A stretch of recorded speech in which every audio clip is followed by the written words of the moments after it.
Welcome, ladies and gentlemen. You are listening to What on Earth is Happening. I'm your host, Mark Passio. This show is live every Tuesday evening from 7 to 9 p.m. Eastern Time right here on the Revolution Broadcasting Radio Network. Today is Tuesday, August 31st, 2010. We have a great show lined up for you today in which we're going to continue to discuss the methodologies of mind control, and we're going to go into technique for mind control number 6, which is controlled opposition. Controlled opposition will be the topic for tonight.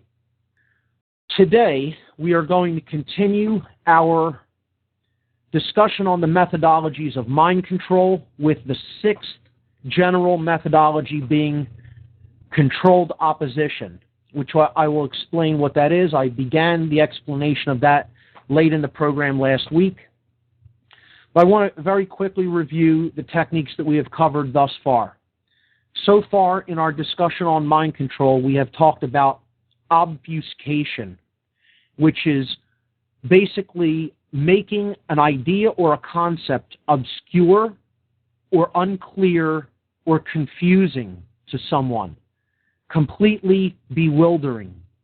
This keeps the person's mind in a state of manipulability, able to be manipulated, able to be controlled from a distance. If someone is not clear about concepts and ideas and understand indeed how things actually work in nature according to natural law, they can be easily manipulated and controlled. We looked at the types of obfuscation that occur. We looked at the obfuscation of simplicity, because truth is always simple, with complexity, the notion that it is impossible to know the truth because it's too complex, much too complex. Why bother even beginning a search for truth? It's too complex for you to comprehend to begin with, so why bother? When in fact, the truth is always simple, and it is simply based upon general building blocks that one has to grasp in order to go forward into a further explanation and a further exploration of that which is.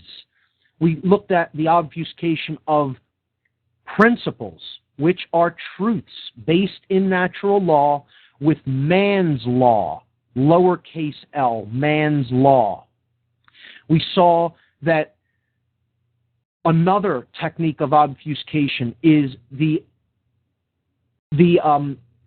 replacing of dominion, which is the control of oneself, of one's own thoughts, emotions, and actions, the rulership of the kingdom of self, as we called it, and replacing that with fear of punishment, which is based in man's law, and it is the lowest possible consciousness which anyone can take any action in, the fear of punishment. We looked at the obfuscation of gnosis, knowledge, true knowledge, taken from direct experience, with belief systems, institutionalized belief systems of all kinds, being raised to obfuscate truth and knowledge, or gnosis.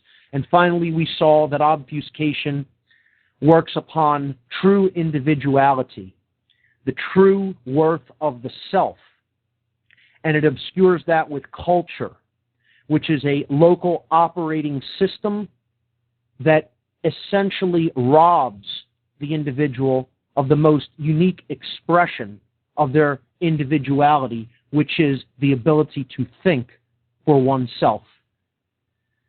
The second technique of mind control that we looked at over the last weeks, and again, these are all podcasted and available on my site on the podcast section at whatonearthishappening.com. We looked at worldview poisoning, and this is exactly what it states in the words to be. It is poisoning someone's way of seeing themselves in relationship to everything else. We saw that this works upon 3 basic modalities.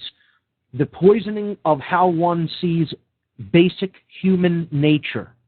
And we saw that, in effect, there is much more nurture taking place than nature at all. one is essentially programmed from a very young age, and that is what one's worldview becomes based upon, because it is being put into a certain worldview through what one hears, what one reads, what one takes in from one's environment. I likened it to the allegory of the movie Trading Places, which, again, I can't recommend highly enough. And it is a veiled Masonic allegory in what it is putting forward as well, because there are two older rich gentlemen who have a bet going that they can change the nature of, one of them bets the other that he can change the nature of two other people, one who is a very low consciousness individual, street-oriented, and essentially has little respect for others and others' value and property, etc. And the other person is a very rich socialite, works on the stock exchange floor, and has the best of everything, born with a silver spoon in his mouth, as they say. And there's a bet between these super rich elitists as to whether they can actually make these two individuals switch places in effect. And the person who really doesn't understand how it works and thinks he knows, who eventually does lose the bet, thinks that human nature is set in stone and is a product of simply genetics, and it's just like that from birth.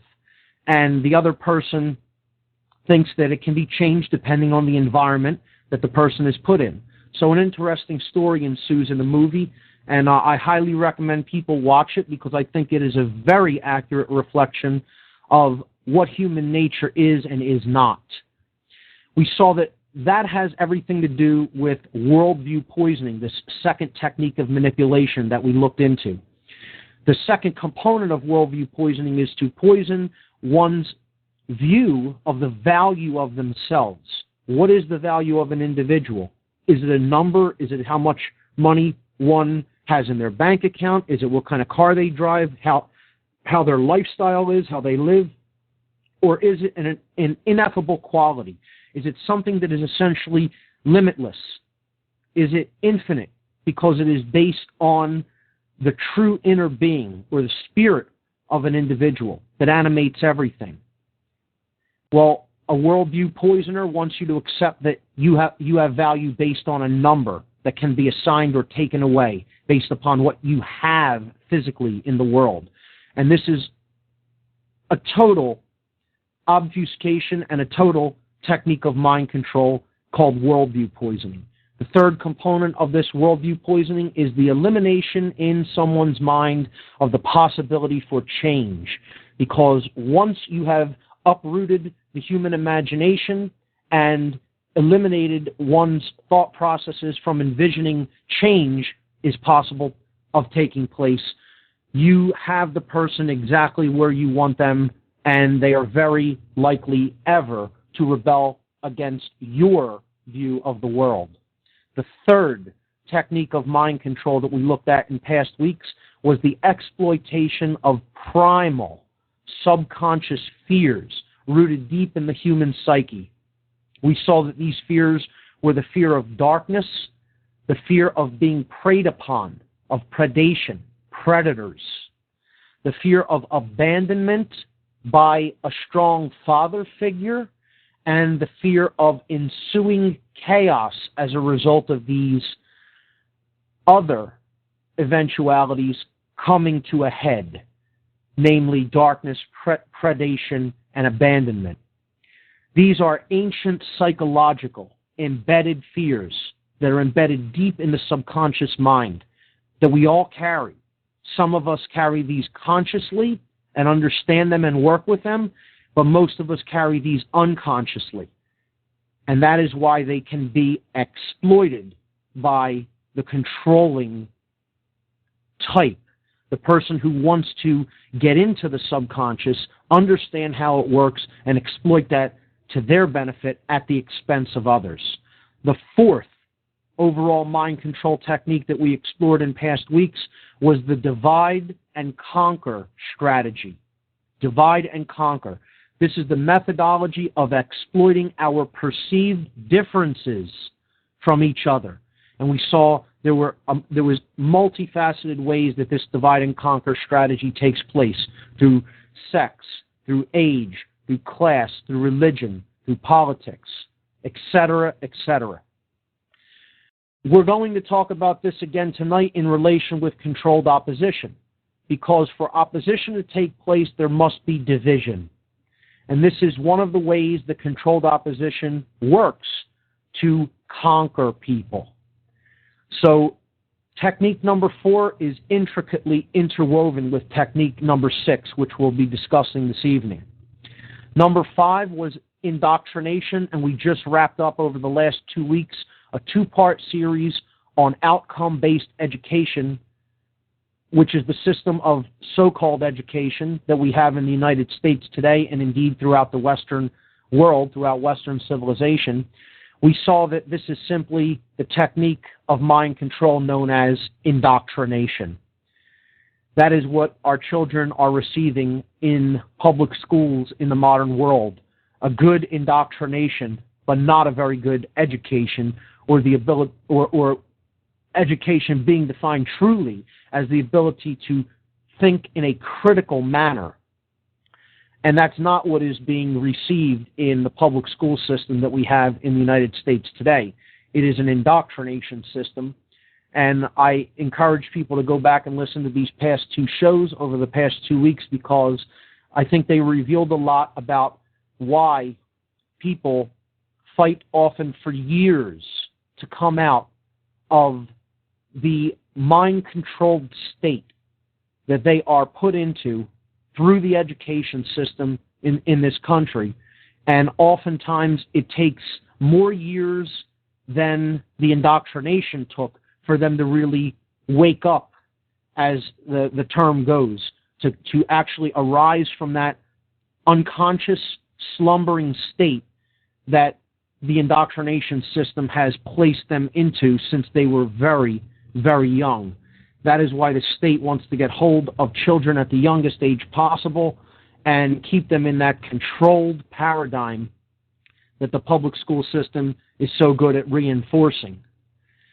So today we are going to talk about the concept of controlled opposition, or what I began explaining last week is known as a dialectic, a system of dialectics. So we'll be talking about what opposition is, we'll be talking about what a dialectic is, and we'll specifically be getting into something known as the Hegelian dialectic, and this will be a good introduction to that topic, which we will be covering much later in shows in coming weeks when we talk about the concept called chaos sorcery. We talked in previous weeks about magic versus sorcery, and how these are very real psychological techniques, magic being the art and science of influencing change to occur in accordance with higher will, with the will of nature, the will of the universe, and sorcery being manipulation to create change in accordance with the lower will, which is the ego-driven will of the sorcerer himself or herself. Of course, controlled opposition is a technique of this overarching concept, sorcery, and it is a technique of mind control, which is the vehicle for sorcery. Controlled opposition is setting 2 seemingly antithetical sides against each other in a play, in an act, in a fiction, in order to gain a higher ground from which one can witness and control the conflict that ensues. That is what controlled opposition is. It is getting 2 opposite sides to essentially sit across from a game board, like a chessboard, and play a game, yet the third component, the third side, the ultimate master that is setting these two sides against each other, always wins out in the end because they manage the conflict and they manage the spoils of the conflict. War is the ultimate example of a controlled opposition, of a dialectical mechanic operation in work. Opposition in general is the resistance. It is resistance. That's what opposition is. It is tension. It is conflict. That's what opposition means.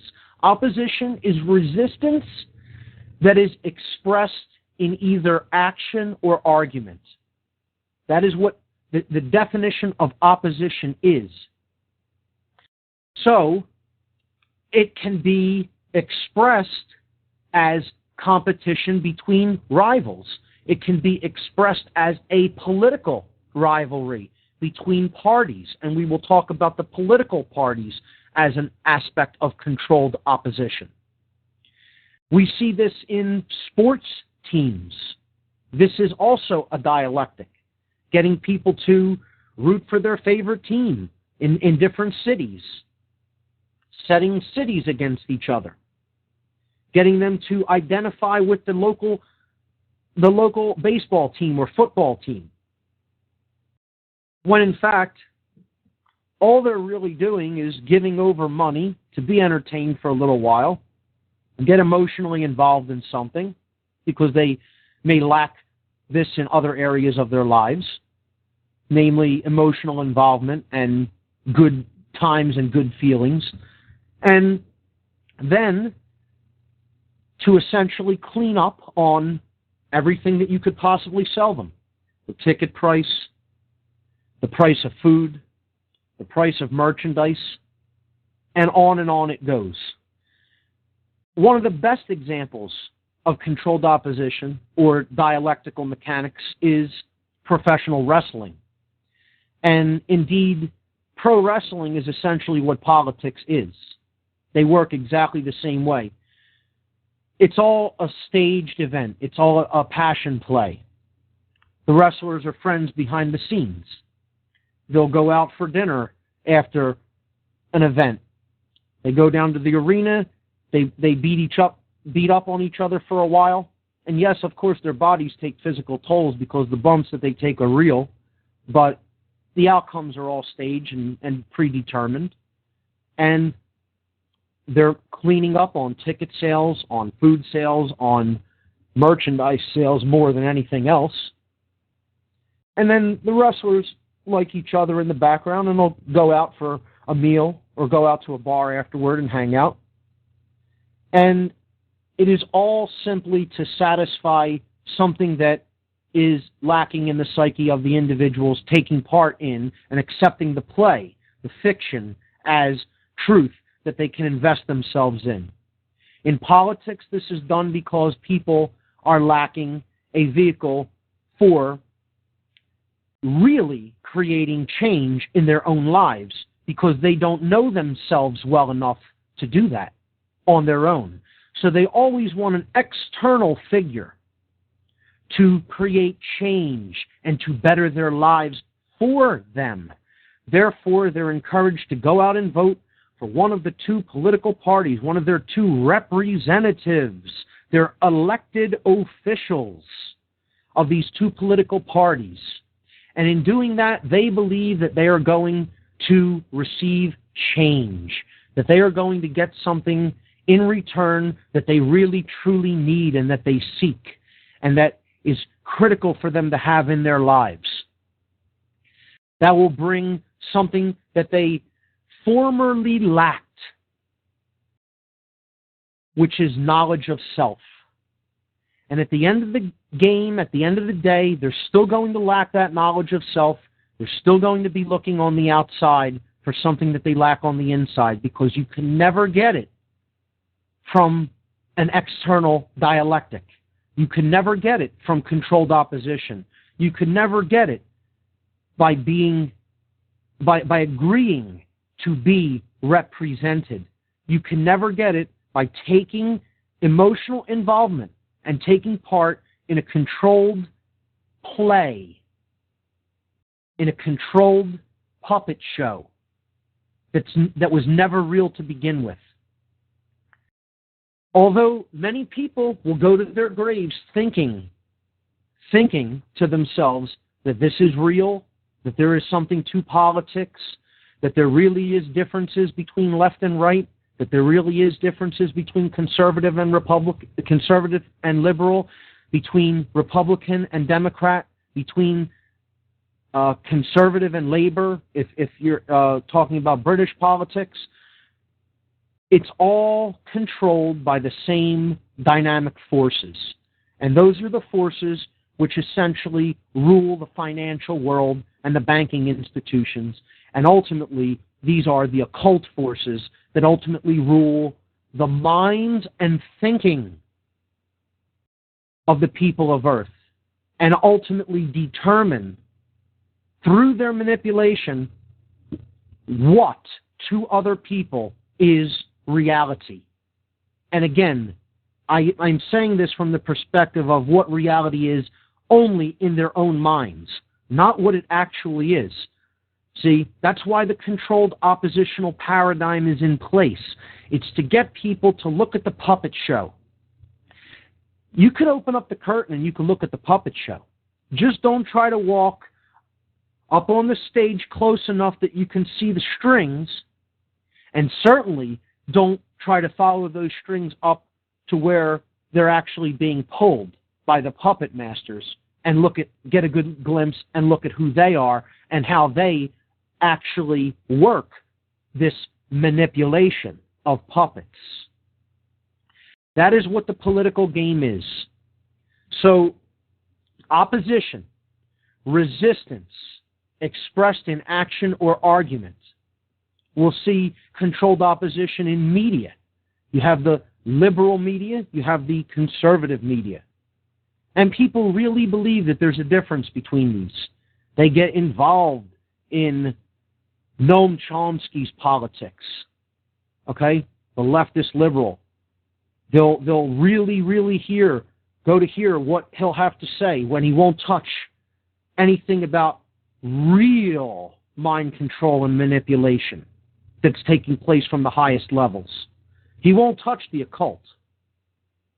But he'll talk about, war as a conflict resolution. You look at the right side. You'll look at Sean Hannity or Bill O'Reilly or Glenn Beck.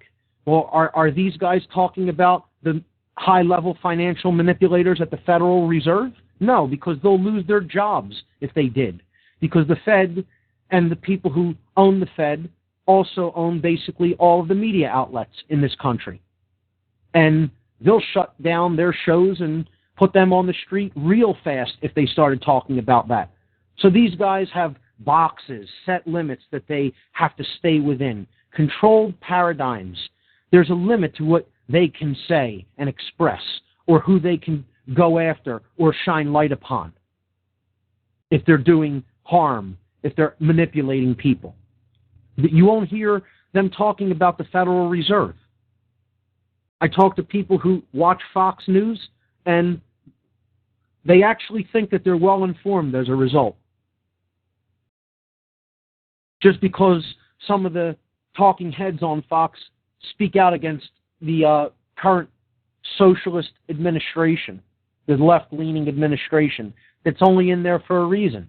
Because if there's only one political party, eventually people will realize that it's all about total control, and there'll be opposition built up against that. There will be change, resistance. There will be a desire for change, and there will be resistance to that one force, because it will be able to be clearly seen as a mechanism for total control. In order to allay that force, in order to combat that resistance that would come in, you need an opposing force. The opposing force leans upon that initial party to create a very strong architectural structure, a very strong foundational structure of the entire architecture, and that is an arch. An arch is where two opposing forces are leaning against each other in architecture, and that is one of the strongest shapes that exists in architecture. This is because opposing forces create a greater strength than either one of the two forces that they could exert on their own. In combining them, the force is much greater than they could ever exert on their own. So you lean two pillars together, or you put two political parties together, and you get people swaying back and forth between them, one attacking the other, one getting emotionally involved, and then basically playing off against the other's ill deeds. Bush just got out of office a couple of years ago, all the harm that he did to this country, and everybody was thinking Obama would come in and be the savior because they're ready for change, and he sold it to them. He sold it to them like a bag of popcorn at a movie theater, okay? Came in there promising them the world and is leading the country further into the world socialist regime, the world fascist regime known as the New World Order, or the one world government, or just 100% total control and the elimination of all human freedom. That's all it really is. That's all both parties at the highest levels. That's all their agenda is. Because they're working for the same masters, and their masters want that goal. Their international banking overlords want that goal. The owners of the Fed want that goal.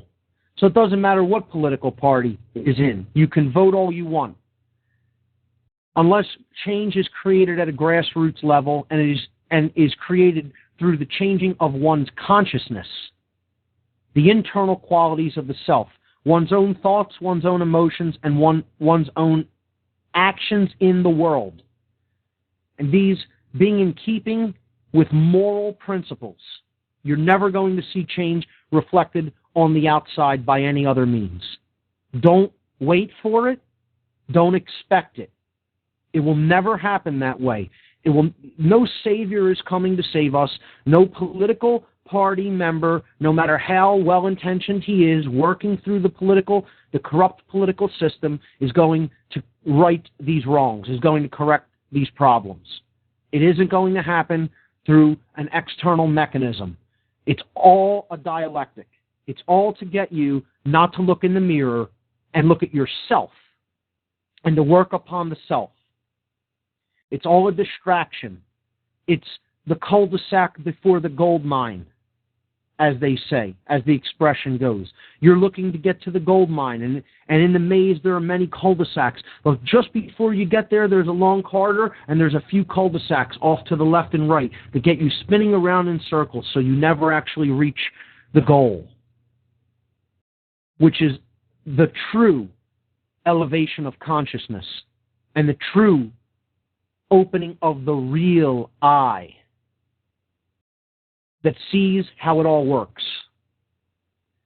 So for any party believers, shall we say, that actually believe in the political paradigm, the left-right paradigm, that may be listening, I would doubt that we have many people listening to this show this far into it that actually accept that false dichotomy, that left-right paradigm of controlled opposition. It is all an illusion. No better case of the illusion of the political left-right paradigm and the political aspect of controlled opposition than the 2004 presidential election. The 2004 presidential election was between George Bush Jr. and John Kerry. Now, at first glance, one might say, well, one is a neoconservative, George Bush, and the other is a liberal Democrat, John Kerry. In word, yes, that may be true. But if you look at the background of both of these individuals, they're both members of one of the darkest occult organizations on the face of the earth, known as the Order of Skull and Bones. The Order of Skull and Bones out of Yale University, a very, very restrictive and elite club that recruits individuals from Yale that they groom to be future world leaders. And in this case, out of the 15 people that may be members of the Skull and Bones, recruited for the Skull and Bones any given year, 2 are running for president. Both of them members of the highly elite occult organization known as the Order of Skull and Bones. Both Bush and Kerry, members of this lodge, which is known as the Order of Death. And the symbolism is very clear. The symbolism of the Skull and Bones, thought and action combined. The skull is the symbol for thought, where the brain is and where thought takes place. And the bones, the symbol for action or will. But what is missing from the equation is emotion or empathy or spirit. That is devoid in those that are groomed in this organization, because they are simply groomed to do whatever is necessary to put forward the agenda of their owners, of their family,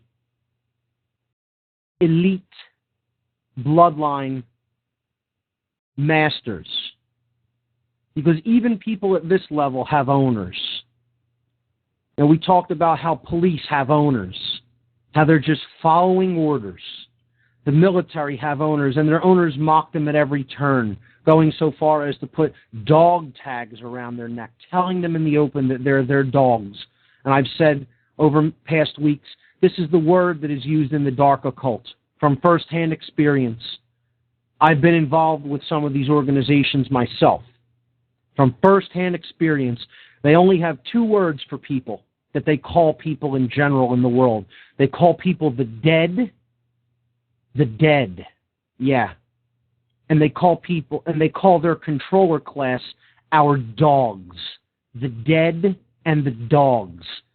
Wonderful human beings we're talking about at these levels of manipulation. And that is basically how they view even people who do their bidding at lower levels like politicians. It's simply their dogs. They're on a leash. They're at the end of their strings. And I'm talking about the strings of the real manipulators, the high-level occultists that really formulate these methodologies, know how they work, and understand how to implement them at a deep subconscious level. Only by knowing these techniques can we really steel ourselves against them. Only by really a deep understanding and appreciation of how these techniques really work can we really put on any kind of armor, any kind of protection against these methodologies. And there are so few that understand truly how they work.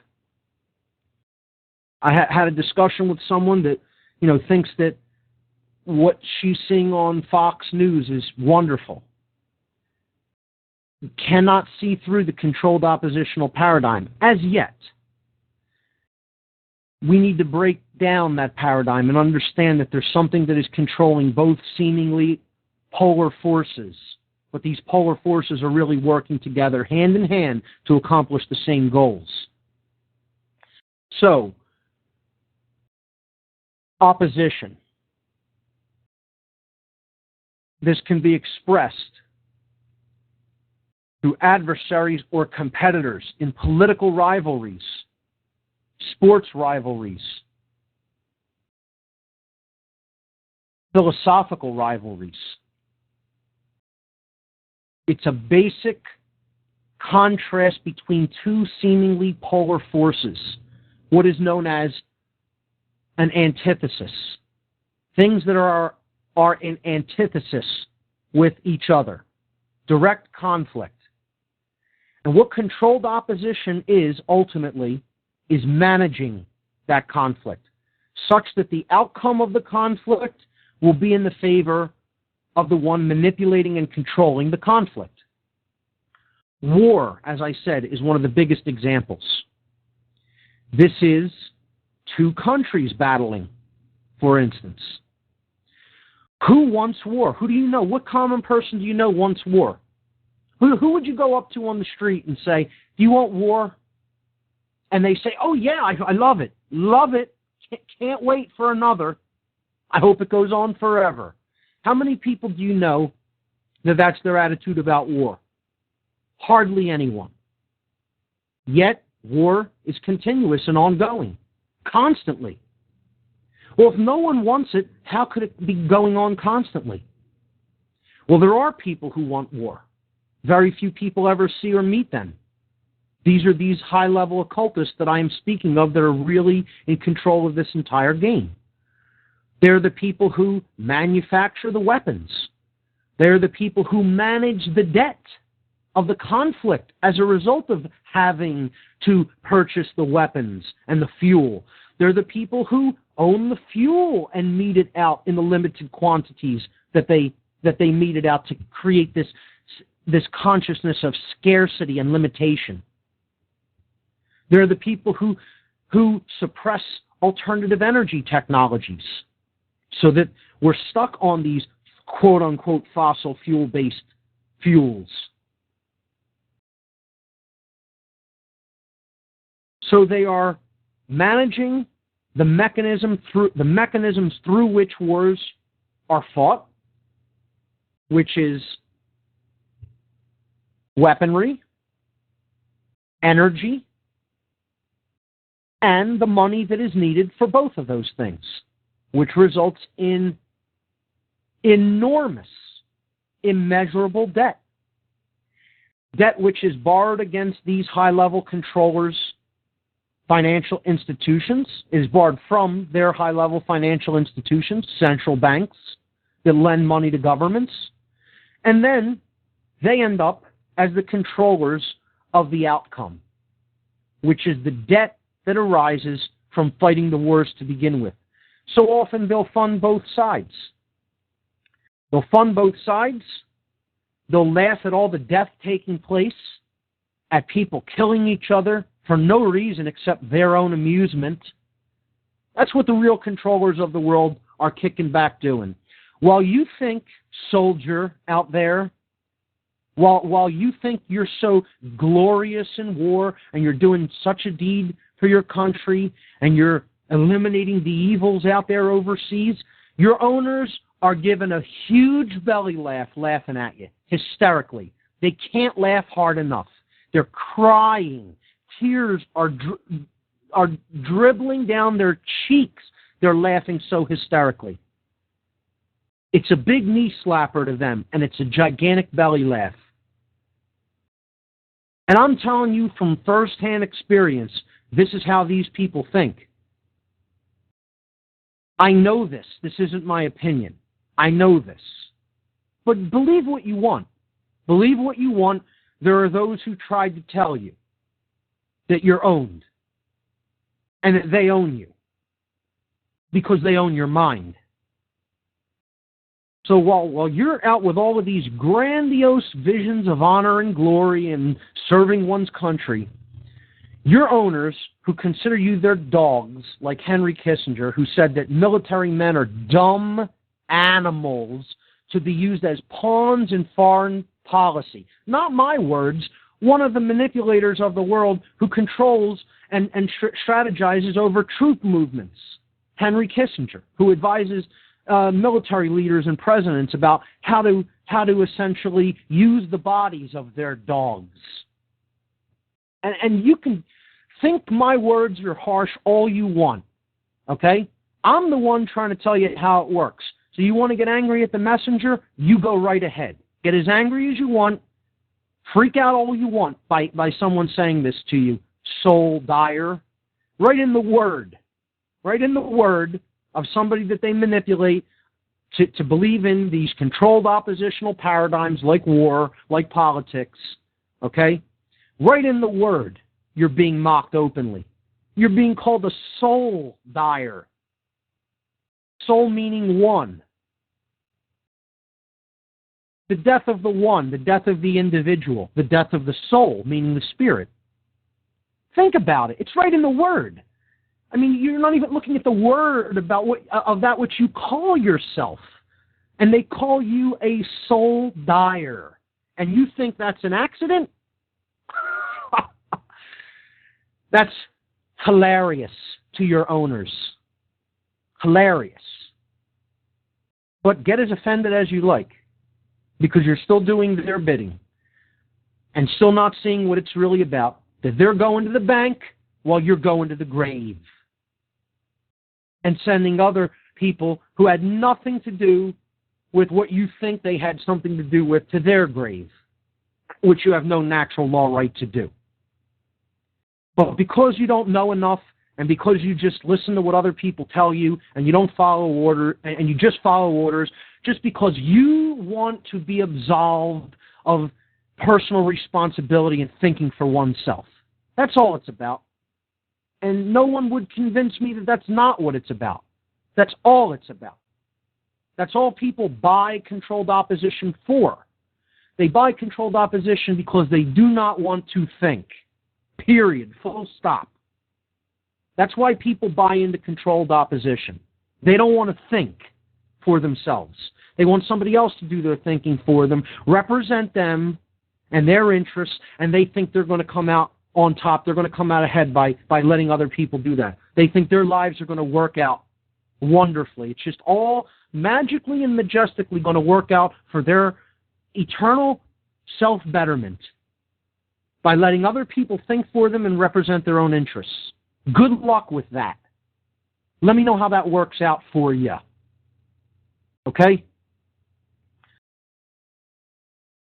What these controllers, what these sorcerers, these occultists are looking for is exactly that mentality.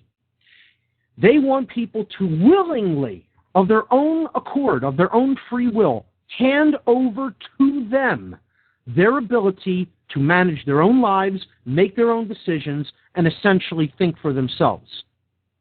And they'll be all too happy to do that for you at the expense of your own freedom, your own sovereignty, your own ability to make the decisions about what is best for you in your life, and eventually at the very cost of your life itself.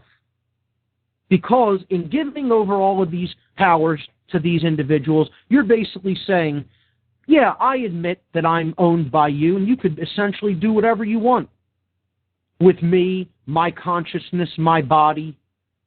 And that's what war is, and that's what all military is. Someone else claiming ownership of your body like a piece of property.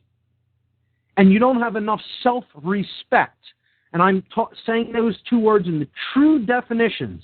Not what you may think of as self-respect, but what that term really means. I'm talking about higher case S self, not the ego self, not the body.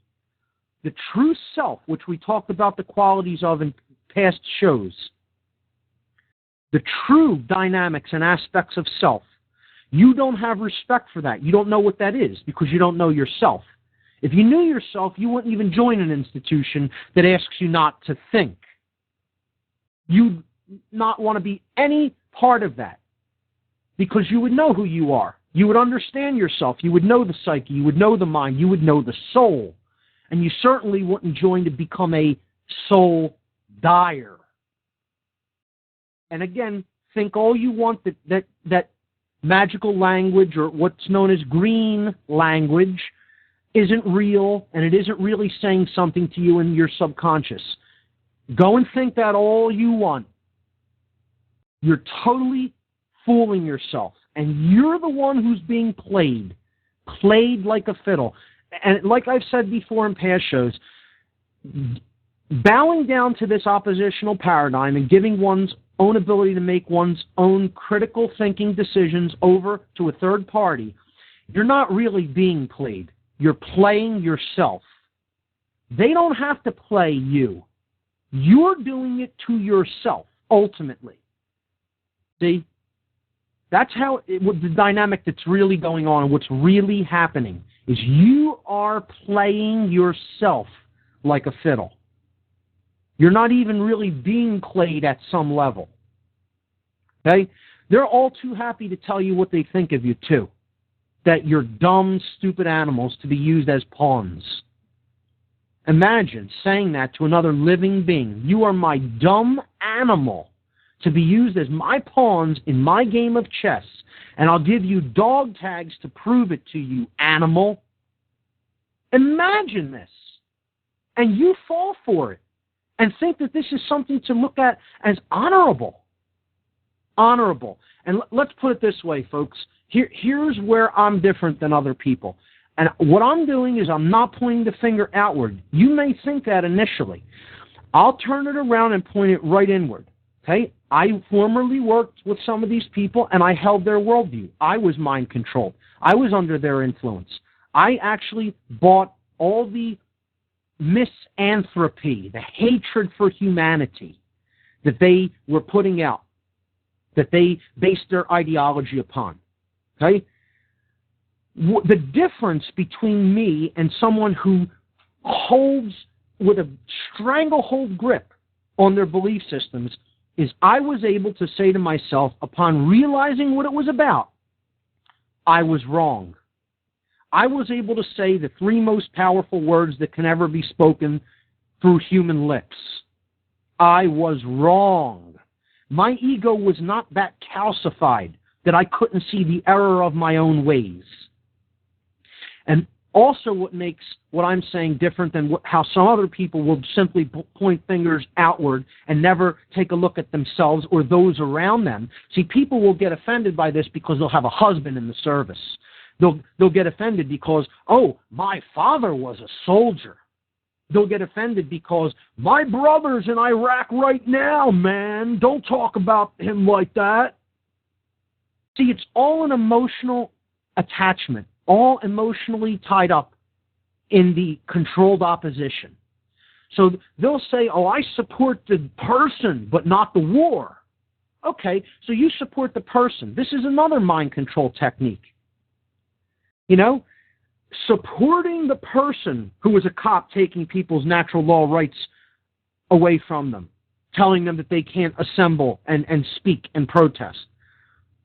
Supporting the soldier who's killing innocent people in foreign lands that had nothing to do with things that are claimed that they had something to do with. Oh, you support the person, but you don't support the thing that the person is doing. Well, you can't separate those two things. You can't say, I love this person, but I hate what they're doing. You can, but you're in denial. You're totally fooling yourself. Those two things are one and the same. The person's actions are an aspect of their own consciousness, and therefore it is the dynamic that they are choosing, whether they're mind-controlled or not, to put out into the world, and therefore make this world what it is. And you have to come to an acceptance of that.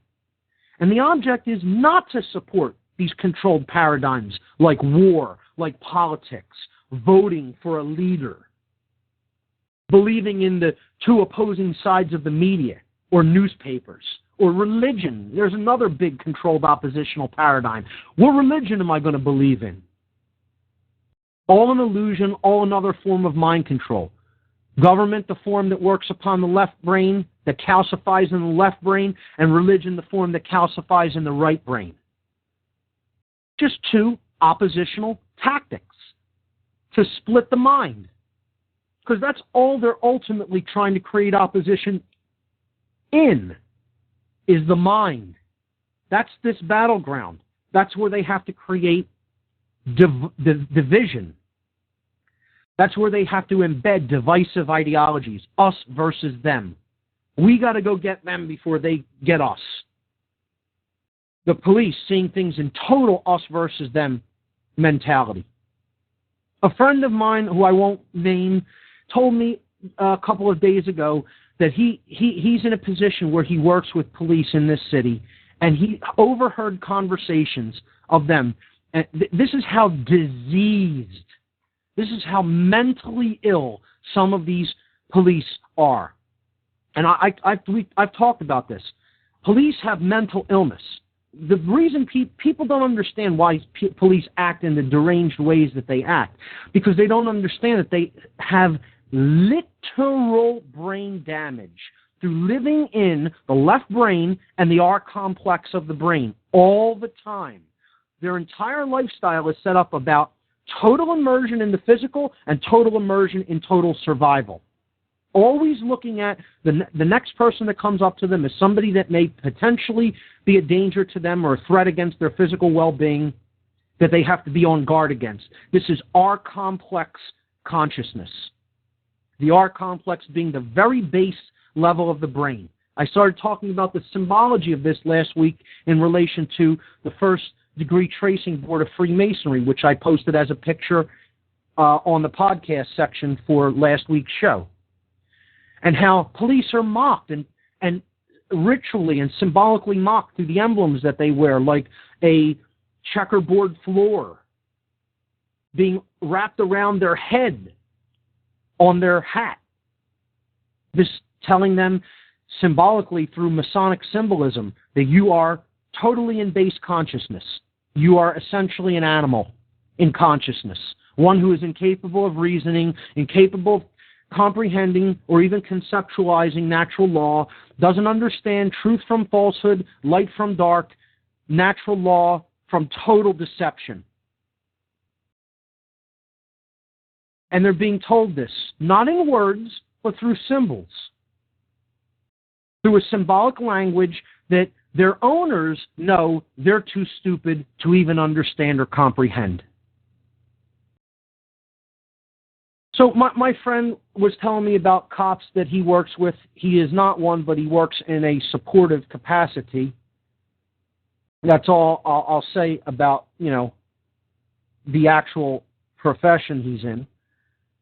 Said that he overheard two cops saying how much they enjoy shooting dogs dead when they enter in a break-in, in a situation where they have to break in to someone's home to, let's say, confiscate drugs or make arrests or take people into custody. They enjoy, the first thing they do, regardless of what the situation of the dog is, whether it's under control, attacking them or not, they put a bullet in the dog. And they said they love doing this because what they really want to do is just have the total right to go and shoot anybody they want and put a bullet in people without any excuse.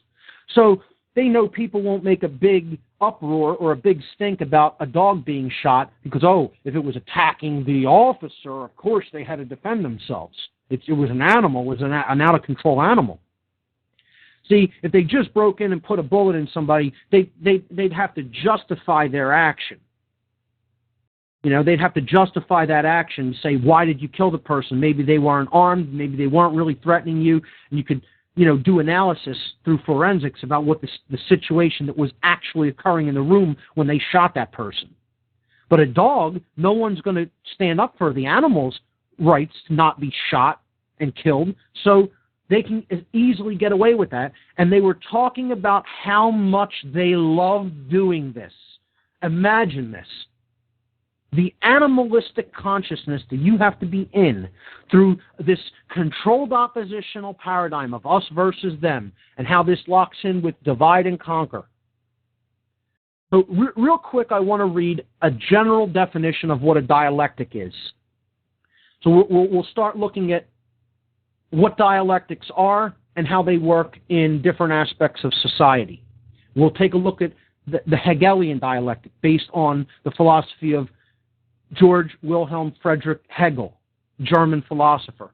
We will take a look at another controlled oppositional paradigm called the New Age movement if we have time today.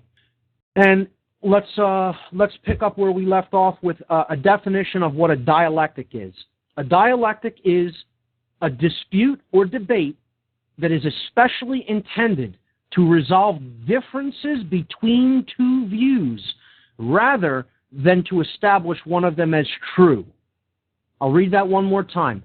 A dialectic is a disputation or debate especially intended to resolve differences between two views rather than to establish one of them as true. That's the actual definition of a dialectic.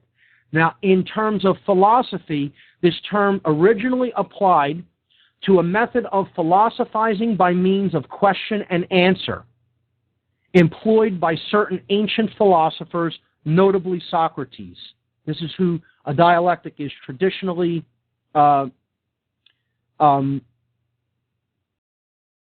given to as the inventor of.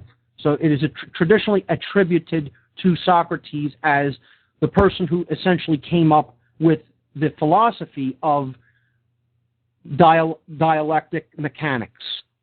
So it applies to philosophizing by means of question and answer. This is called the Socratic method, and it is essentially the art of conversation. If you really want to get down to it, it is learning and changing through conversing.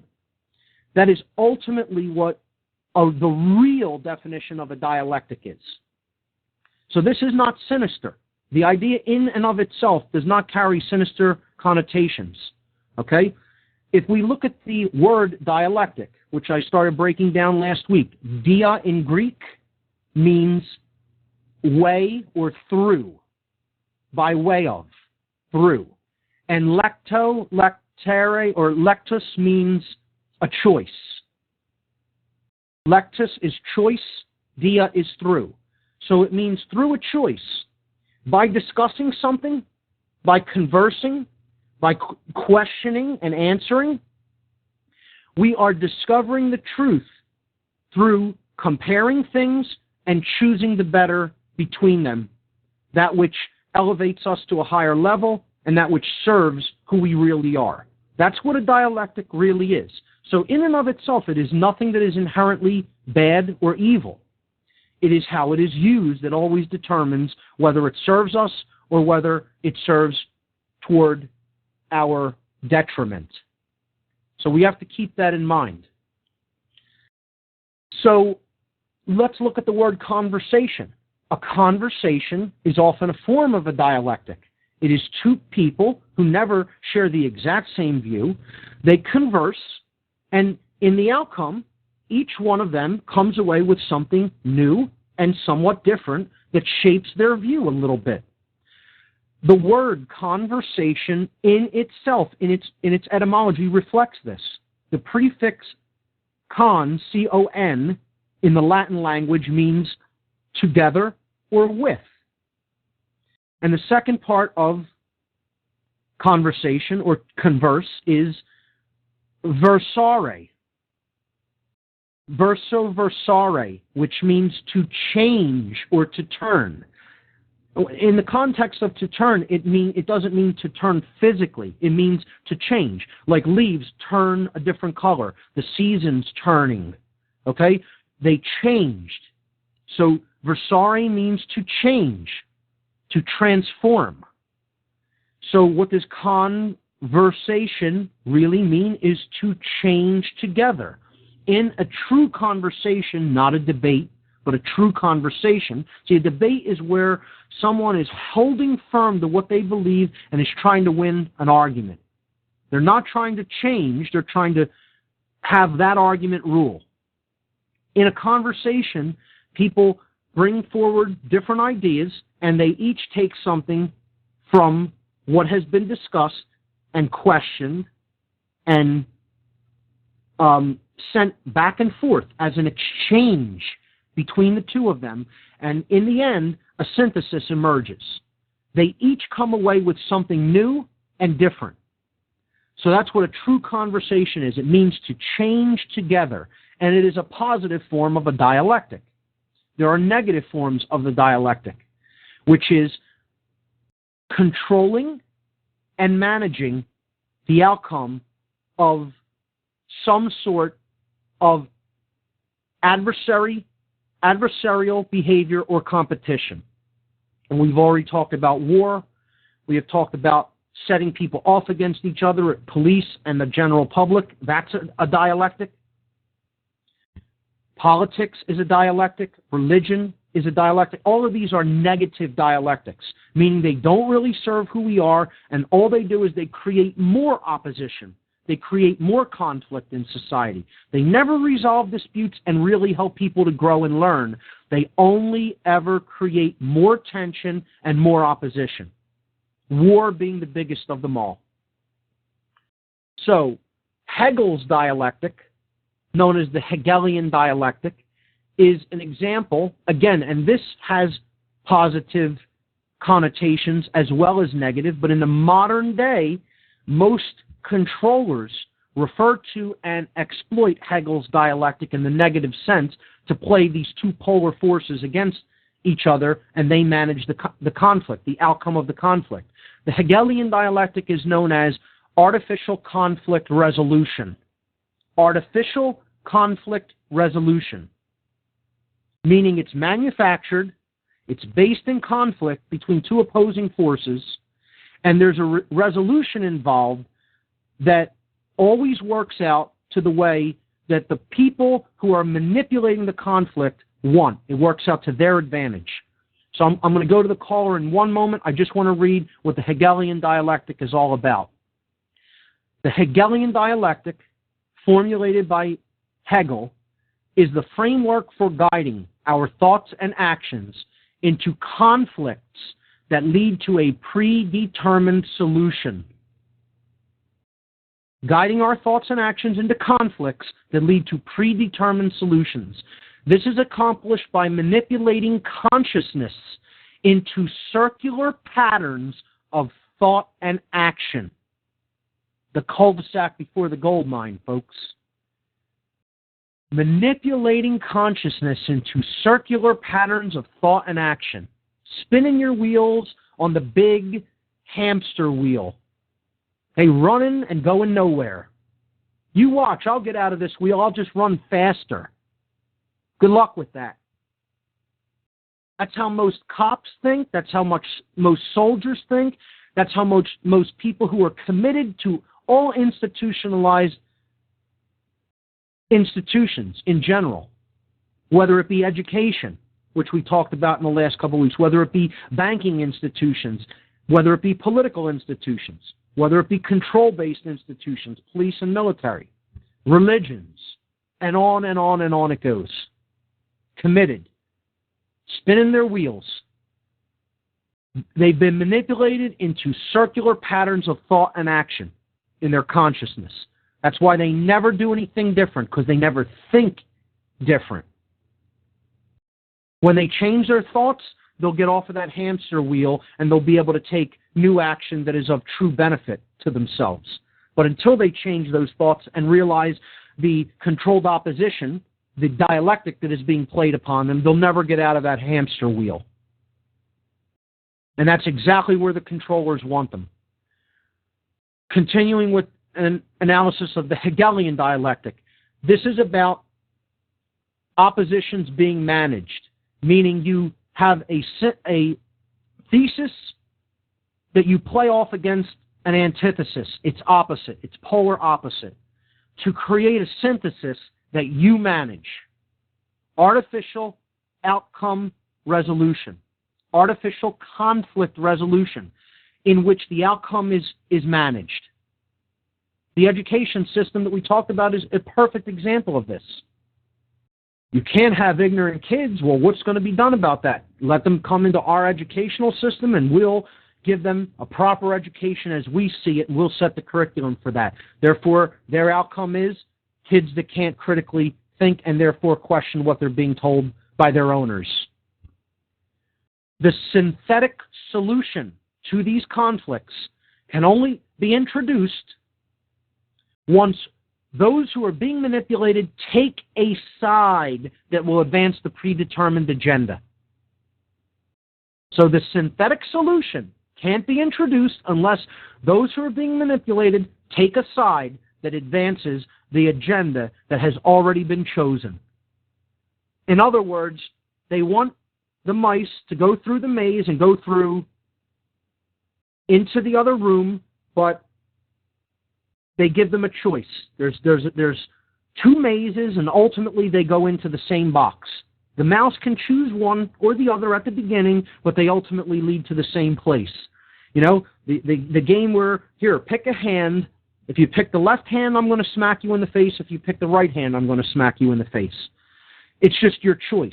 The mother who can't get her child to eat their vegetables and always is in a fight with them at the dinner table. So now they say, hey, Johnny, do you want to have corn or do you want to have peas? Do you want to have potatoes or do you want to have cauliflower? Whatever. Doesn't make a difference. They're giving them a false choice. You just want them to eat some kind of vegetable without an argument.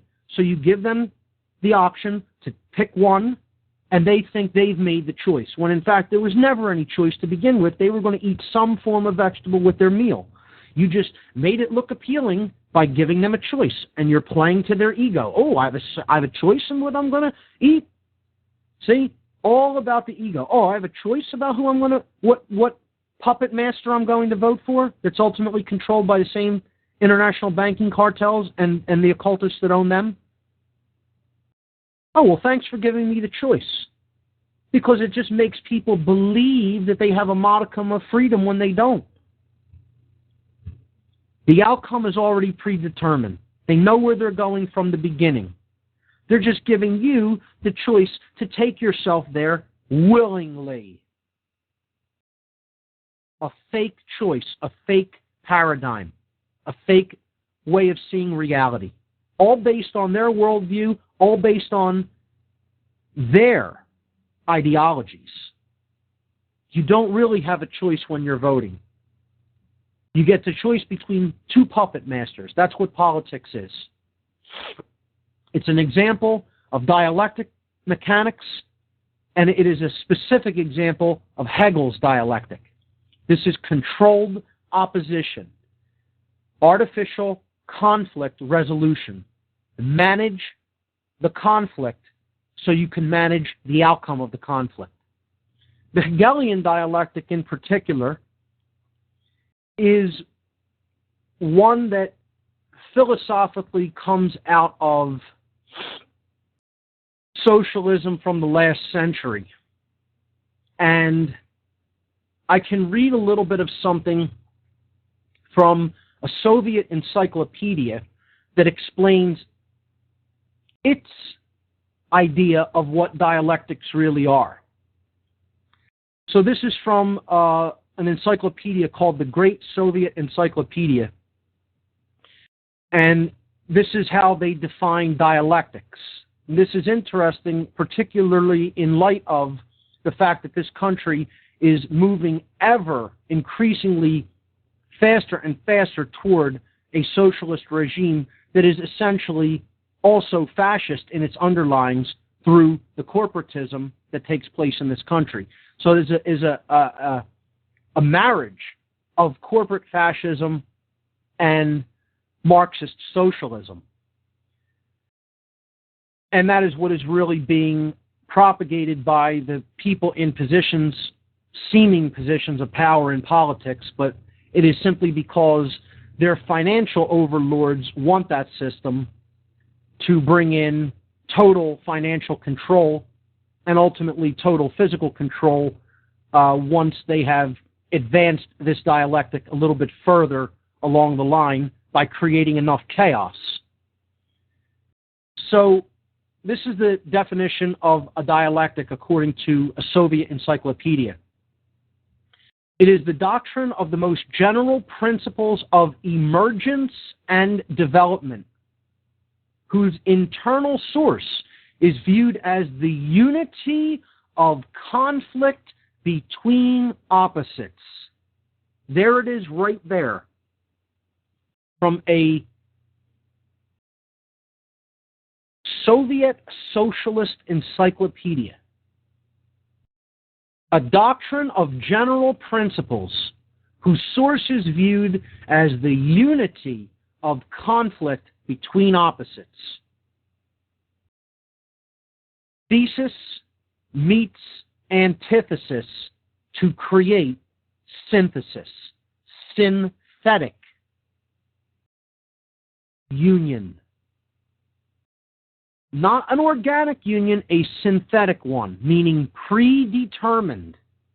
artificial conflict resolution. That's what this is ultimately about. That we have to understand the general concept of what controlled opposition is, much more so than we need to illustrate the examples. We could talk about the examples all we want, but unless we understand what the underlying psychological motivating factor of dialectical mechanics is, we don't really understand why they set it up like this. Why is this much more efficient of a system than a dictatorship? A dictatorship is the prison you can see out in the open. The bars are right in front of your face. You know you're under control. But a dialectical system that gives you the illusion of choice, that you're a participant in the political process, you never understand that it's ultimately a dictatorship that is managed by the financial elitists, quote unquote. You'll never really get that. You can keep the mind going in the circle that is talked about in that definition of the Hegelian dialectic pretty much indefinitely. And that's why so many people in this country are spinning their wheels and still have no idea what's going on. Because they've fallen psychologically for this technique of manipulation. This is a mind control technique. I have another caller on the line here. If I see your call, I'll immediately go to it at this point. Sorry for not getting to a couple of other callers earlier. I was on a roll there, and I apologize. So, caller from southeastern Pennsylvania, you are on. What on earth is happening? Go. Hey, Mark. It's Chris from New Jersey. How are you? Chris, how are you? Good to hear from you. I'm always listening, Mark. I didn't call on the last couple of weeks, but I'm always listening. Great, Mark, great. What do you have for us? Great that you're going over this Hegelian dialect. I first learned about it in reading David Icke's books, and he calls it problem, reaction, solution. That's right. And I know you just mentioned that, it's not so important that you really give examples of it as you understand just why they're utilizing it. The biggest example I can think of that comes to my mind, I think people can identify with, is 9/11 and the Patriot Act. Right. Because 9/11 was designed for the Patriot Act to be implemented. That's what I believe is the case. Sure.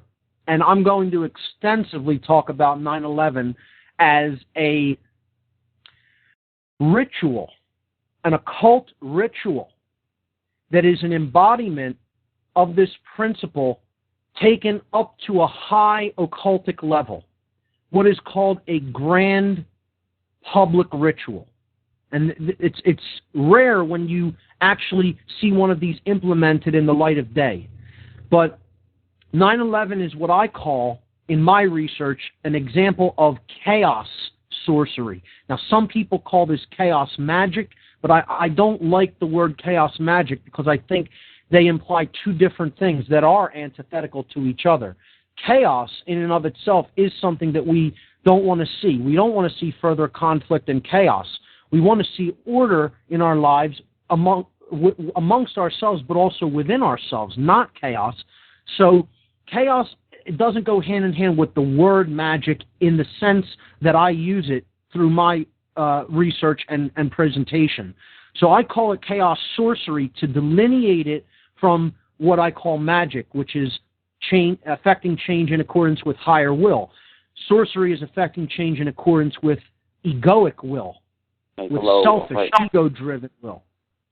So 9/11, an absolute example of the Hegelian dialectic in practice, and a great example of what, the researcher David Icke calls problem, reaction, solution. In my work, I call it chaos, confusion, opportunity, because you need a chaotic problem. You need the problem to be perceived as, if we don't do something about this, there will be chaos. It has to be chaotic enough. Not just a regular problem will do. It has to be a chaotic one. The reaction that is sought is a reaction that will be a confused reaction. Not just any reaction will do. It has to be one of internal confusion, meaning that the person is in a deep, deep subconscious state of fear. They're in a state of fear that is so deeply rooted into the subconscious mind that it parallels hypnosis. It is an analog to hypnosis. They're almost in a trance-like state because you have traumatized them so effectively. The chaos has traumatized them to the point where their state of consciousness is internal confusion, which we talked about as being the internal expression of fear-based consciousness in previous shows, when we did the shows on the aspects of consciousness. And then the third component is the opportunity. In the state of complete psychological breakdown and terror that is induced by your chaos, this internal confusion that you have manipulated someone into, that is the prime opportunity for you to advance your predetermined agenda, because the person's guard is down and they're in a confused state. They don't understand what's happening, and they're looking for safety from an outside source, which is you, and which you are all too happy to provide if you're the manipulator, if you're the sorcerer. I'll save you from this. Here's the Patriot Act, ladies and gentlemen. There it is. The same thing happened to Hitler, too, right? When they burned down the Reichstag. It's the same thing. Exactly. It was called the Enabling Act, to suspend the German Constitution. That's right. The other thing is, I understand that, we have this illusion of choice, that we think we're free, or we think we have a choice.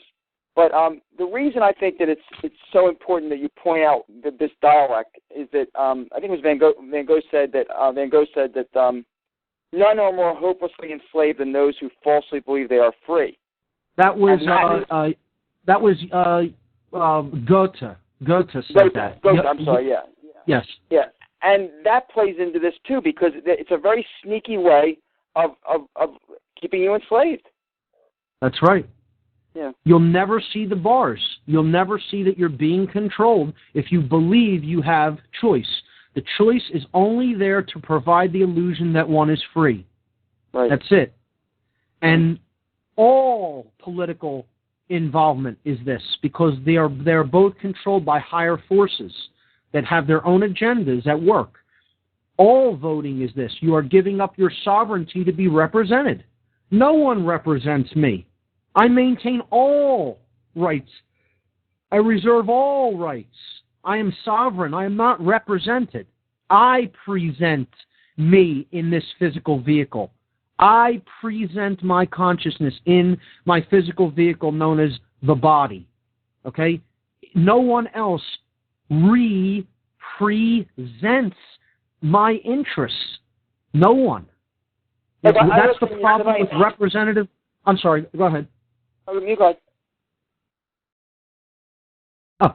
That's the problem with representative government at all, is that you are essentially giving over your consent to be represented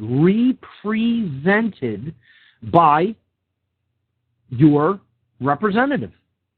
And I don't give my consent for that. One of the things I find very fascinating about your show and in talking to you in general is, the words they use, like you brought up tonight, the soul dire. Right. It's obvious. They drop the U and the I, and it's soul, or they drop the U rather, and it's soldier. It sounds different, That's right. but to them, they know what it means. They're soldiers. They're soul dyers. Right. They can't call them soul dyers because that's too obvious. So they call them right. soldiers. And it's the same thing with right. representative. It's representative. Right. You don't think of what it really means That's until right. you sit down and break down the words and where the words come from and what they mean. The etymology of it. And that's I think that's a tremendous thing you're doing for us. People's minds are controlled through words. There's no doubt about it. That's why they call these spells. The concept of a spell in the occult comes from the use of words. And what is a spell? It's a series of words strung together to elucidate some kind of a reaction. And that's what a spell is. The words that we use are what is ultimately imprisoning us in our unconscious use of them. Well, does our subconscious mind or unconscious mind recognize what soldier really means? Yes, it does. But until that is brought up to the conscious level, we cannot work with that knowing in the physical world. The physical world, we're dealing with the conscious level of awareness. You do know, and you did know, even before you heard that concept, that soldier means soul dire. And even though, yes, they do drop the U in the word soul, S-O-U-L, look at the word soul, S-O-L. What does that mean? It means our sun, the soul, the star. So Aleister Crowley said, every man and woman is a star. Well, you replace the word soul, S-O-L, in that sentence, every man and woman is a soul. This is wordplay. This is more pun and wordplay. You have it backwards, right? Maybe S-O-L, S-O-U-L came from S-O-L. Yeah, it did. Of course it did. Yeah. So S-O-L means the light.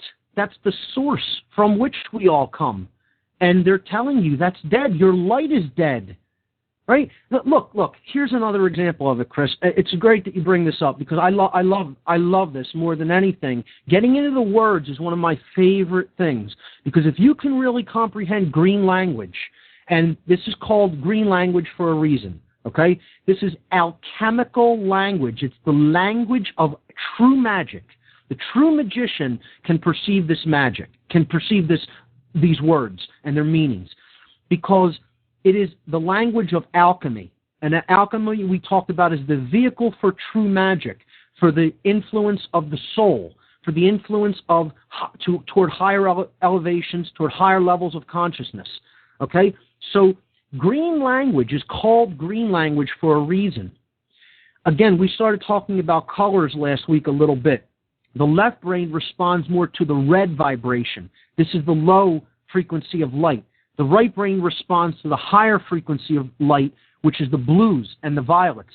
So if you go below the visible spectrum to the left of the spectrum, or to the low range, right, this is called the infrared. We don't see in the infrared. We start seeing around the reds, up through the oranges, yellows, greens, which are right in the middle, then the blues, indigos, violets, and ultraviolets.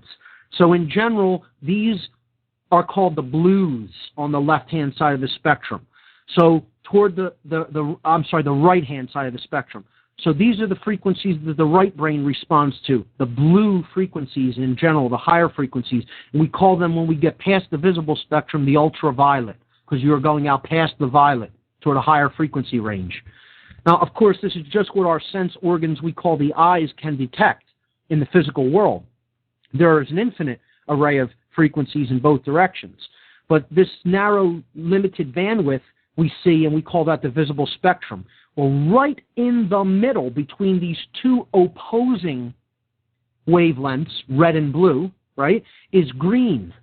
Green is the fulcrum for the visible spectrum of light that we perceive with the eye. That's why it is the color of balance. It is the color of love, because the heart represents the middle or the fulcrum of the body. It is right in the middle of the body, okay?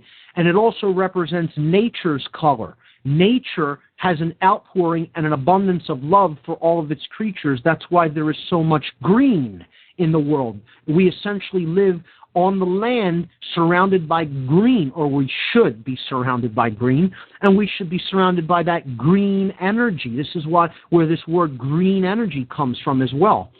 This is why they color money green. They want to express to the subconscious, at least in the United States they do, they want to express to the subconscious mind, here, take this. This is balance. This is nature. This is love. And it's harmony, none of those things. It's none of those things. It's all a manipulation. Right? Does green symbolize harmony as well? Harmony. Harmonious interaction is green in occultism. Yes. The green language can only really be seen and perceived when one has balanced the opposites. See, this is the positive aspect of the union of opposites, or the chemical wedding, the coming together of seeming opposites. See, there's always a positive side. We can't get into the habit of looking at all of this as purely negative, a dialectic. When you bring together the two polar opposites of the left brain and the right brain and use them both in conjunction, right, and use them both toward elevation of consciousness, they unite. And then the neocortex operates on what is known as global EEG coherence, which is basically the proper functioning of the higher brain, and this serves to awaken the prefrontal neocortex of the brain, which is where truly rational and critical thinking happen, okay, and also higher level conceptual thinking, like about rights and goodness and morals and ethics, right, and higher states of awareness.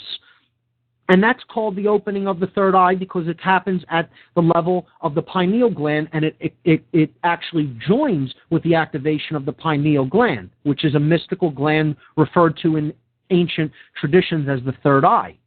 So this is opening of the one eye that's in the middle of the head. The pineal gland is right in the geometric center of the head. This is why they put the one eye on money as well, because you're connecting with this idea of balance, of love, the heart chakra in the Vedic system of the whirling vortices of energy known as the chakras. The energy around the heart is called the heart chakra, and that's green. It's a 12-petaled green flower. Okay, it's true care. That's where true care is born. The ancient Egyptians saw the heart as the seat of the soul. Okay, so all of these concepts come together in this color, in this frequency called green. That's why this is called green language. So you brought up Soul Dyer and talked about how it's the same as the soul, S-O-U-L, and S-O-L means the light, right? And this has died in the soldier. They're telling them that their light is died. Now, let's look at green language. Now, that's just what I just laid out there is a setup for going into another piece of green language. But you need to understand that little bit to understand what they're saying with the word military. Military. People don't break this word down into its constituent phonetic elements. Now, this works by phonetic breakdown, okay? And it doesn't matter how the word is pronounced in the English language, in the native language of the person who's speaking it. It's also about how it is written. Look at the word military. Write it down on a piece of paper so you can actually look at the word in front of your face. M-I-L-I-T-A-R-Y. Military. Okay? Now, let's look at the first syllable in the word. Military, right? M-I. Now, that's not where you would actually syllabically break it, but that's the first two letters. M-I is my. Yes, it's pronounced with a short I in the actual word, but when you're writing it out, you're writing the word my, M-I. I know my, I understand in English, my is written M-Y. I get it. If you try to pick this apart logically and with the left brain, it will make no sense. You're not going to understand how this is something that is, this is a conjuration. This is a spell by occultists. They made the word military the way that they did for a reason, okay, in the English language. M-I, my, L-I-T. Now you could say lit, but if you pronounce it with a long I, that's light, L-I-T, light. A-R-Y, Ari, right? That's a word that means light. Ari is a word that means light, right? But also, it means, if we actually just pronounce it, awry. A-R-Y, awry. Well, what does awry mean? There is an English word that is phonetically pronounced like awry. A-W-R-Y, awry. It means it has gone astray. It has wavered off path. So in the word military, you're actually saying in the syllables, the phonetic words that you are pronouncing. If you look at how it is written in the English language, you are saying my light awry. My light awry. Think about this. You're saying your light has gone awry. Your spirit has gone awry. Your soul has gone awry. It has gone off the path because you've been able to be manipulated to be a killer. Right. Military, my light awry. That's called green language. Everybody subconscious knows this. Wow. Well, Only until understand how to control the subconscious, we could get ourselves out of this mess real fast.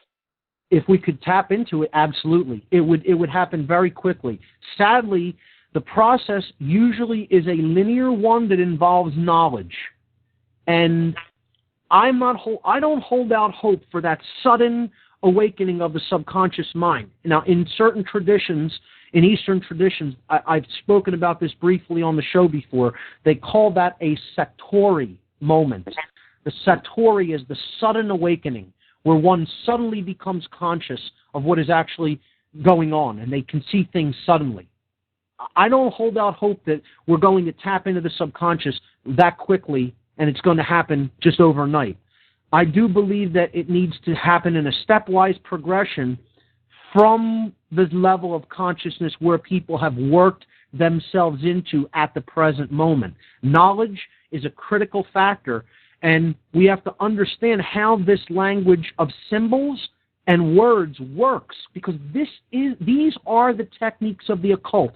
And again, there are people who will say, that's crazy, oh, you're reading into things, that makes no sense, it's too simple and it's too juvenile to work like that. No, that is how simple it is. It does work at that level. Your mind hears the word military and immediately knows it means my light awry. You hear the word soldier and the subconscious already knows what's being said. That's why these words are even crafted in these ways, because they're saying something to you without saying it in the language you understand. They're going to say that, Mark, because when you listen to a song backwards, there's hidden messages in songs backwards. When you listen to it in your conscious mind, you don't hear them. But your subconscious mind has the ability, I guess, to play things in reverse. So if it can do that, it can certainly take long vowels and short vowels and switch them. That's right. Your subconscious mind is all-knowing. When you look at an advertisement with a subliminal in it, you may not consciously perceive the word sex or power or money embedded into the ad, okay? But your subconscious does, and then you're resonating with that ad. Yeah. And you want the product or service, but you don't really consciously understand why. Because it's selling you something, but it's not selling it to you at a conscious level. It's selling it at a subconscious level. And your subconscious mind is all-knowing. You already know everything at that level of being. The trick is to bring up the awareness from the unconscious and subconscious levels to bring it up to the conscious level. And that can take a lifetime to do, depending on how calcified the ego layer, which sits above that, is. It won't let it break. That's what I'm trying to do in my personal life. I'm trying to understand that. The process is, it's foreign to me in the sense that no one ever taught it to me, but it makes a lot of sense. And I also come to the realization that we don't understand what our brains are, how our minds work. And that's right. These people have they know how to manipulate us and make us think that we're making decisions and that we know everything, and we don't know anything because we don't know how our own minds work.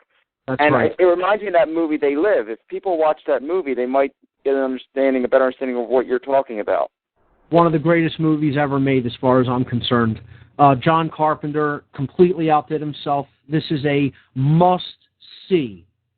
This is the movie of our times as far as I'm concerned. A total B movie with a low budget. But the allegory that he is putting out there in this movie is such a high-level spiritual allegory that I recommend everybody must see that movie if they have not seen it. If you don't know what They Live is, or if you haven't seen it, rent it immediately from whatever source you can. You can get it on Google Video. You can get it on Google Video, and it's been on AMC as well. I've seen it a couple times on there.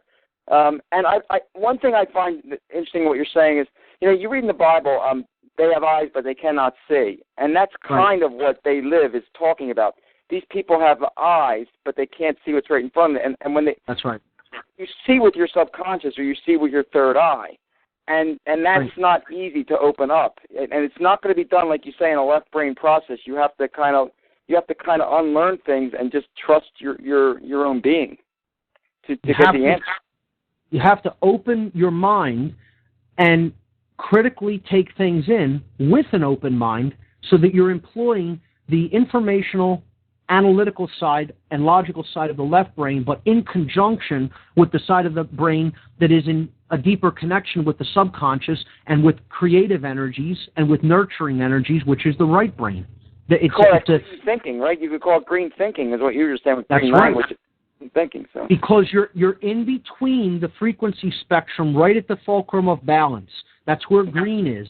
This is why they use the red and blue colors on the police car lights. They're hitting you with the opposite extremes of light. This is another occult tactic. It's also basically mocking the police again and saying, this is where your brain is, at these extremities. You're in the total left brain and total right brain. You're in the total left brain when it comes to those you're dealing with, and you're in the total right brain when it comes to dealing with your owners. Well, listen, Mark, I've learned a lot listening to you just the last 10, 20 minutes. I'm going to let you go because you have to finish up your show, and maybe someone else wants to call in as well. But it's always a pleasure listening to you, and thank you so much. Chris, thanks so much for calling in. Take care, man. Take care. Bye-bye. Chris from New Jersey, always great to hear from you. Another caller on the line. Here we go. Caller from New York. You are on What on Earth is Happening. What do you have for us? How are you, Mike? How are you, Mark? It's Mike from New York. Hey, how are you? How are you? I'm just going to kind of make this quick. I'll blast through it. In terms of what the controllers are trying to do is basically they're trying to create a world of control and manipulation through the mind, body, and spirit, and that within itself, the energy from that, the reflection of the soul through the controller's eyes, is basically they're trying to create a world that through manipulation that they have total control and enslavement over it, and they can visually see it in one sitting, so to speak. And that's sort of like a slap in the face of God, because God is sort of like a reflection of, we're reflecting back to God, and God is questioning, his creation at the same time and growing along with us, being co-creators. But the illusion of choice, I wanted to go into that, just like we got Mac, PC, and Linux, and a few small others. It's the illusion of choice. There's really no difference in any of them. And the ideologies of these people are really insane. But you were talking about the arch is the ritual that Jordan Maxwell talks about when you walk under it, the two columns, the energy overhead of you pushing down on you. It's a ritual that goes back either to Saturn or I believe Mars that the Pope does, where he walks under the archway. Right. And also to prepare for the spiritual war to come home to everyone, because it's been going on, but some people are not awake to it yet. And the best way to do that is through personal reflection. I'm not really big on people that or really big on personally doing like meditation or any other type of stuff. I want to, sometimes you can get some bad information that can take you in the wrong direction. But I found through personal reflection and knowing thyself is the strongest thing you can have, because sometimes we feel that we need to reflect and have heroes and saviors, or even through music or inspirations and things like that. Yes. But sometimes we find that we're our own biggest inspiration in life, and doing what we love is really the reflection back that we need in this planet. Whether you think it's, we're all just one part of it, and we're all connected in some way. And by doing this, it's already changed the future. It's already changed the past, and we're only living in the now. So I just wanted to say that. Thank you. Have a good night.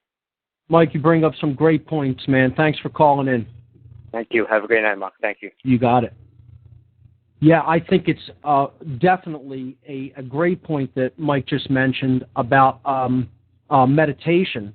Now, I will talk a little bit about that when we talk about solutions, but I do also agree with him that reflection and contemplation can be even much more powerful tools than meditation, because meditation is a more of a right brain modality of thought in contrast with logic and concentration. But contemplation brings both of these aspects together when we reflect. And it's saying so much right there in the word. The universe reflecting something back to us and us reflecting something to it. Contemplation is the lost modality of human thought, and this is embodied in higher level occultic traditions, this modality of thought, which has been traditionally referred to as daydreaming, just reflecting upon your life, about your relationships, of what is taking place, not really concentrating on something, not really meditating and clearing the mind of thoughts, but simple reflection and contemplation. It can be the most powerful modality of thought that we are capable of experiencing, and it could bring out some of the most powerful ideas to the conscious level. So I thank Mike for bringing that up, and you're very on point with your understanding of that. I just want to say a couple of things before we wrap up. The first is, I think we made a lot of great points tonight about how the controlled oppositional paradigm works, some of the vehicles it works through, and why this is such a powerful manipulation tool of the mind. That's the critical thing to understand here. The second thing I want to say is the caliber of callers that we get on this show, I can't say enough about. I've said this before, but I feel honored and blessed to have the high-level thinkers and really high-consciousness people that call into this show.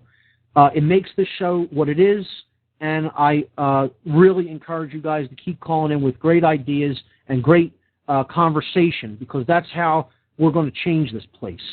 And I don't think I've never heard any other radio show that has callers like this. So I'm always amazed and pleasantly surprised by that. But, you know, in a way, I'm not, because I know there's a lot of other people out there that really, really are working to be very effective change agents in the world, true positive change agents. And I just want to thank everybody for that, and let it be known that I appreciate those who call into the show. And I will be discussing 9/11 as an example of this controlled oppositional paradigm, specifically as the use of the Hegelian dialectic in action. And again, what I briefly started going into with Chris as a mechanism for what I term chaos sorcery, which is one of the highest ritualized manipulation tactics, and it is one of the big three guns that I like to refer to it as. There's three really big guns of manipulation that are brought out when essentially all other methods of mind control and manipulation fail.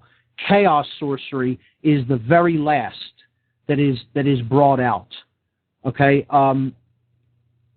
and this is one, again, that can have the most powerful and rigid impact upon the human psyche, because it is a technique of trauma-based mind control, but it is a technique of trauma-based mind control at a mass level.